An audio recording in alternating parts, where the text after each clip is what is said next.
in favour of the winner. He is the future George Fox.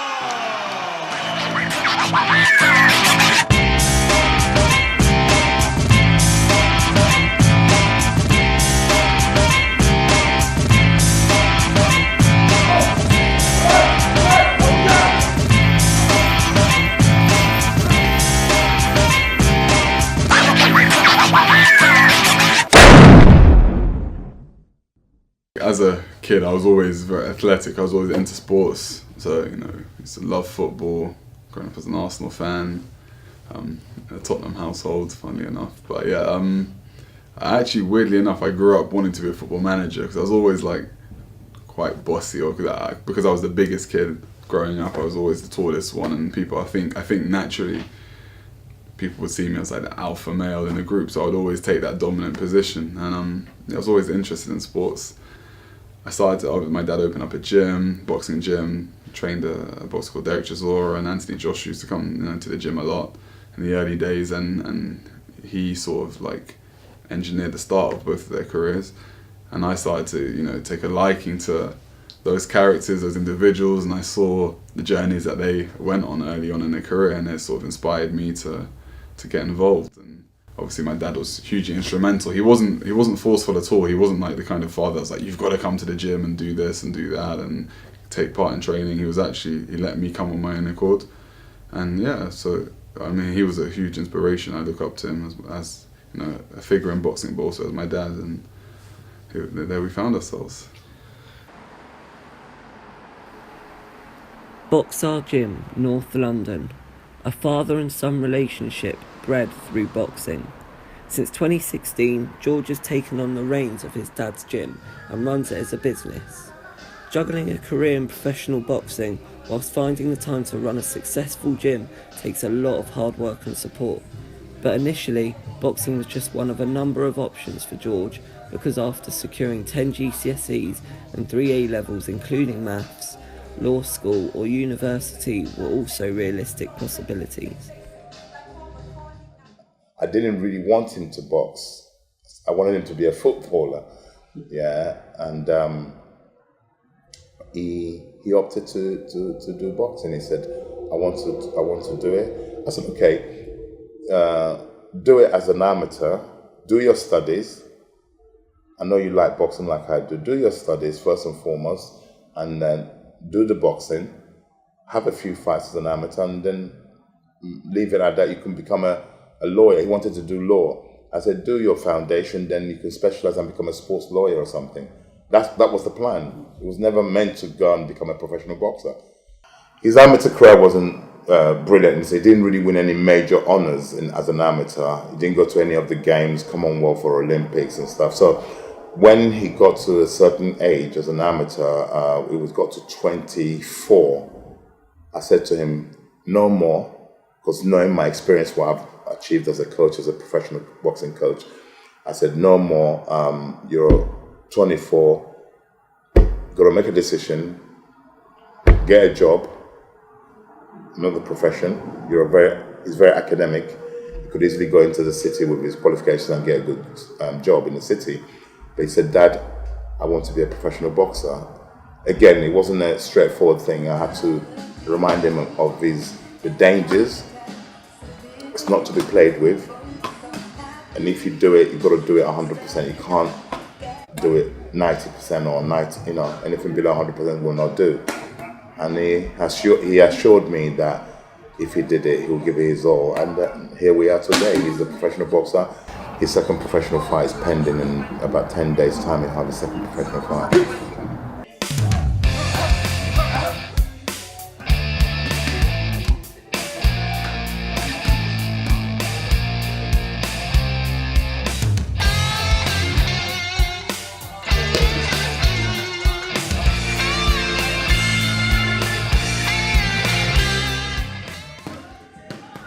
Although George's parents got divorced when George was just age 6, his parents never cut ties. As a result, George and his parents were always able to maintain a strong relationship. My relationship with my father, it's always been that. We've always been like, we like the same kind of music. Like, I'm a bit of a you know, I'm a funk lover, a soul music lover, and that came from my father. So we can relate with music, sport as well. Even though he's a Tottenham fan, I'm an Arsenal fan. You know, we can relate with a sport, but definitely boxing as a sport itself brought us closer together, and that's where we share most, you know, common interests and helped our relationship flourish.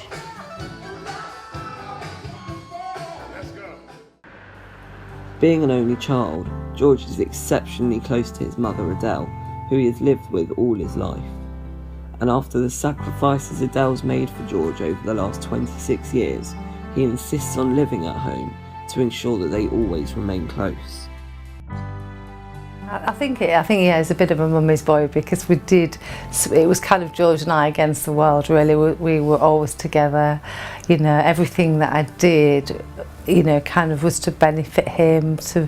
You know, I worked in a school so that I had the holidays free, you know, like the 6 week summer holidays, the Easter holidays, Christmas, so that I was always there for him, you know. So, and I finished at 3 in the afternoon, so that when he came back from school, I was there to open the door and cook a meal, have his friends over. So I was just always, it was always George and I from being a baby, you know, we've just spent so much time together that, you know, that closeness is, you know, a huge bond that, yeah. Honestly, I'm a mummy's boy, a mother's boy. I think, like, she's been central to pretty much everything I've done in my life. She's probably the most dependent, you know, I can depend on her. She's the most, you know, loyal person in my life, and I've got a partner as well. My girlfriend Cara, I've been together for 5 years now. Again, a beautiful soul, and she's always very, very dependable and has helped me massively in everything I do in life. So.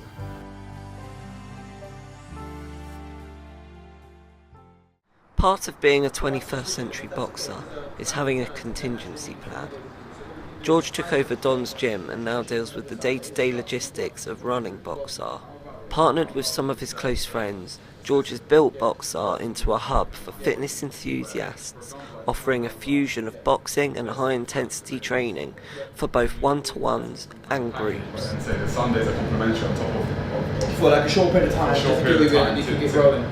Cool. And I think, to be honest, if we can initially, what I suggest is naturally it's Black Friday. So I would say it's been a huge journey for me as a man, growing up with the responsibility of having a business and learning the ins and outs of everyday life, and, you know, having people that you have to answer to and also that answer to you.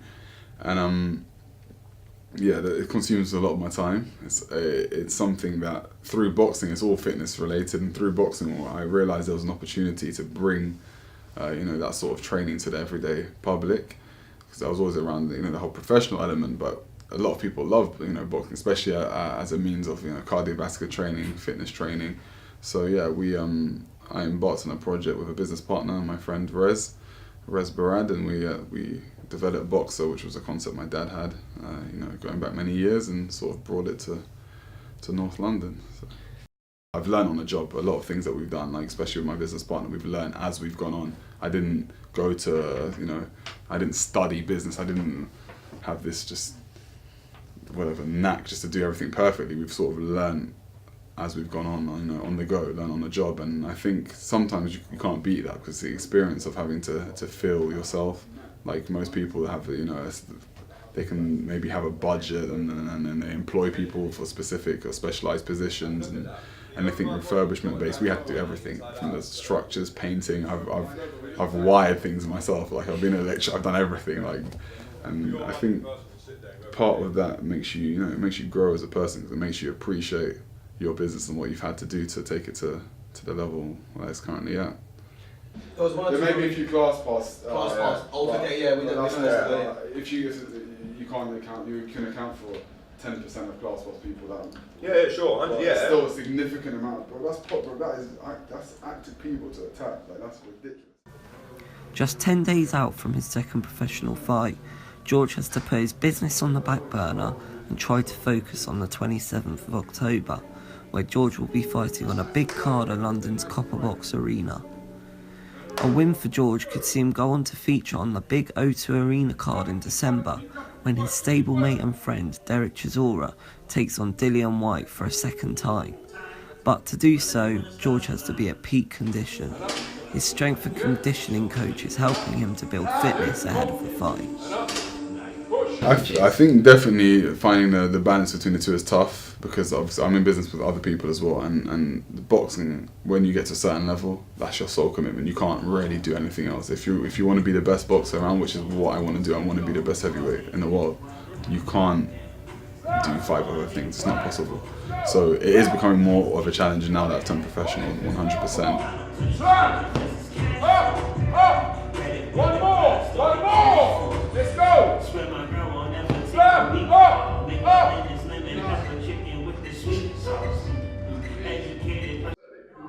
That's what matters. The result of Saturday is what matters. Everything else before that, will even be. Because you told us Saturday, right? After that. So on Saturday, I'm going to come with that. I'm going to be focused. I don't think. No. I don't doubt that. I don't worry about I don't doubt that. I told you, that's not my word. I don't doubt that. I'm worried about that too. It's some certain things, as I said. You're going to stop this kind of body shot, I feel. That's it. Certain things we just.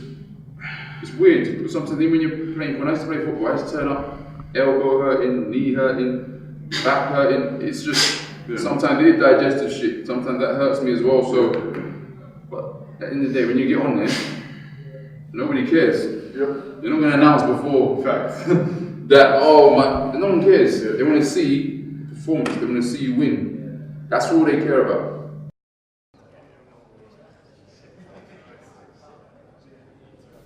Fight week. For George, all the hard work is done, and it's now full concentration on Saturday night. But first, he must get through the media responsibilities of the fight week press conference, the part of boxing he fell in love with in the first place. Thank you all for joining us here at the Trinity House here in London, ahead of a huge night of boxing on Saturday. And first up on the card on Saturday night, we have George Fox, whose second fight as a professional. He returns. George, good to have you here. You're looking forward to returning for your second fight against Ferenc Salik? Yeah, looking forward to it. It's my first fight with you guys. I want to display a unique set of skills for a heavyweight. I'm a bit of a technical boxer, so not your typical slugger, heavy puncher right now, but while working on the power, we're going to be looking at, sharp counter punching, a good skill set. Boxing and sports, entertainment industry, in general, I like the glamour of it. I like the idea of having a personality and bringing something to the table, being a unique, individual, and not just like a one of many. And I don't know if that's an ego-driven thing or a personality. I don't know. I think it's just my personality, my character. The whole glamour of boxing came from the professional division. Looking back at some of my idols, Muhammad Ali, and what they achieved as professionals, and the whole press conference side of things, being able to show people your character and the whole mind games behind it. That's what sort of intrigued me. And I think, like I said, in the amateur circuit, you don't even know who you're fighting often or who you're boxing until the day or a few days before, so that you don't have that element to the sport. So yeah. The Courthouse Hotel, Shoreditch, the venue for the pre-fight weigh-in and for the media, a last opportunity to speak to the boxers before their fights. Once the weigh-in is complete, all focus turns to Saturday night and for George, his second professional fight. Ladies and gentlemen, good afternoon. I would like to welcome everybody to the Courthouse Hotel here on Hoxton Road in Shoreditch, London, England. Our first contest that we're bringing up, 4 rounds in the heavyweight division. That's over 200 pounds or over 14 stone, 4 pounds. Introducing first to the scale, ladies and gentlemen, please welcome from Győr, Hungary, Ferenc Salik.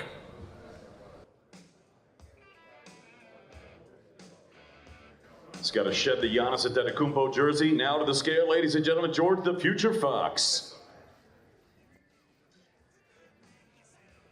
After weighing in at just over 250 pounds and getting a good look at his opponent, it's the moment of truth for George.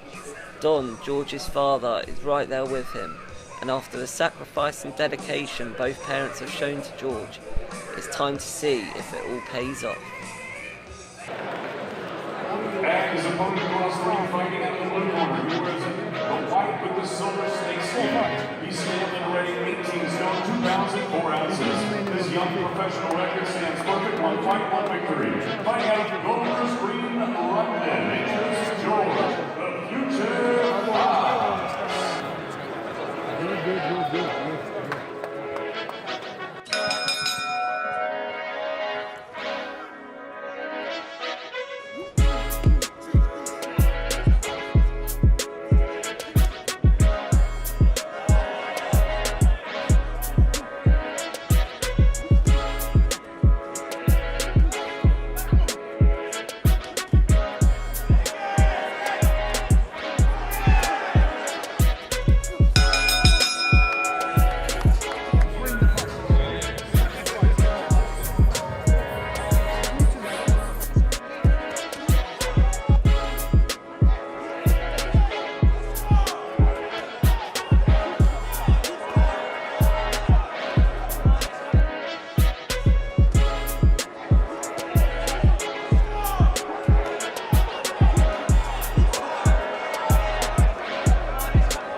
George won his fight, coming through a 4 round points decision. When I first met George, he was just a boxer under Don's supervision, but after getting to know him, his intellectuality, humility and wit shone through, and he can now focus on the year ahead as your 21st century boxer. I mean, mixed emotions. Part of it was I can look back and see that it was a mature performance in terms of, like, I stuck to the instructions of the corner. I didn't take too many risks, and winning is the most important thing at this stage, and you know, the whole experience of learning and building from that point. But on a personal note, I would definitely have like a lot of disappointment as well. I had certain plans before going in the ring, and I don't feel like I executed them. I spent probably too long figuring him out, worrying about him, rather than internalizing and being concerned about what I'm going to do. So I think I definitely have to be more proactive than reactive going forward. But yeah, I mean, I had a good time. It's another win on the record, and we'll just go on from here. If the universe was to take me to there away, God forbid, but guess what? I'm happy. I'll die a happy man. And you know what? Because I know he's on his feet. He lives quite a straightforward life, you know, he's always at the gym, he's either always training or he's home. So yeah, he's a lovely person, and yeah, I'm just very, very proud of him. I think next year the focus is going to be on being as busy as possible in all aspects of life, but inside the ring first of all. I'm aiming to have about 6 matches, 6 contests next year, and then the following year we can look on to sort of like British honours and going from that point. Personal life, I mean, we'll see what it holds. It's hard to predict. I know with the business is going really well. It's going from strength to strength. We're looking at plans of opening up another site and taking that on. So we'll see how that all progresses. I'm very happy with how that's going. And then personal life, who knows? Like I said, who knows? I've been with my partner for 5 years now. See how that continues to progress.